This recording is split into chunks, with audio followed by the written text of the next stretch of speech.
সবে বঙ্গ থেকে বিদায় নিচ্ছে শীত।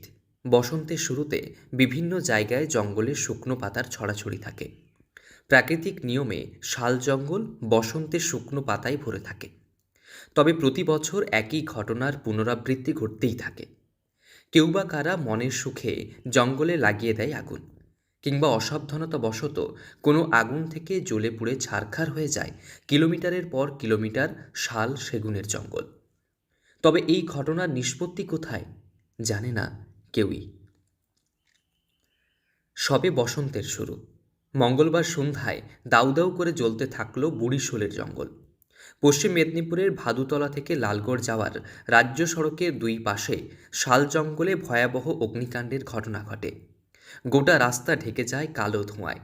সন্ধ্যার পরে ঘটনাটি ঘটায় বিপদ সে অর্থে না হলেও পুড়ে ছাই হয়ে গিয়েছে বেশ কয়েক মিটার ঘন অরণ্য। এই তো রাস্তার পাশে দুদিকেই, ডান দিকে এবং বাঁ দিকে দুদিকেই তো প্রচুর আগুন। কোন দিকে? নদীগুলো পেরিয়ে কিছুটা আসার পথে, এবং এই লোকজন যাচ্ছে, অন্ধকার তো দুর্ঘটনা ঘটার আশঙ্কা থাকছে, তাই তো? হতেই পারে। কি না? আগুনের লেলিহান শিখায় পুড়ে ছাই হয়ে গিয়েছে একাধিক প্রাণ গিয়েছে একাধিক সবুজ গাছের। তবে এই অগ্নিকাণ্ডের নেপথ্যে মূল ঘটনা কি, তার খোঁজ চালাচ্ছে বন বিভাগ। তবে এই ঘটনার খবর পেয়ে পরবর্তীতে আগুন নেভানোর চেষ্টা চালায় বন দপ্তর।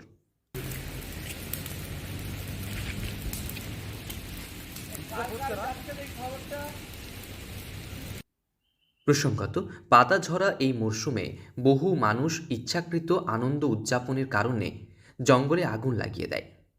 কোথাও আবার ফেলে দেওয়া জ্বলন্ত সিগারেট থেকে পুড়ে ছাই হয়ে যায় বিঘার পর বিঘা সবুজ গাছের জঙ্গল। বারংবার বন দপ্তর তরফে সাধারণ মানুষকে সচেতন করা হয়েছে, তবু যেন বছরের পর বছর সেই একই চিত্র। পরিবেশপ্রেমী ভূগোলবিদরা মনে করছেন, মানুষের আনন্দের কারণে জঙ্গলে আগুন লাগিয়ে দেওয়ার ফলে বাড়ছে বন্য প্রাণীর মৃত্যুর সংখ্যা, নষ্ট হচ্ছে জীববৈচিত্র্য, ভারসাম্য হারাচ্ছে প্রকৃতি।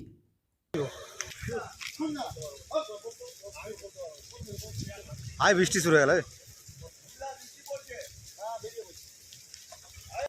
যে আনন্দে মানুষ আজ আত্মহারা, সেই আনন্দই একদিন কষ্টে পরিণত হবে, যার নেপথ্যে থাকবে নিজেরাই।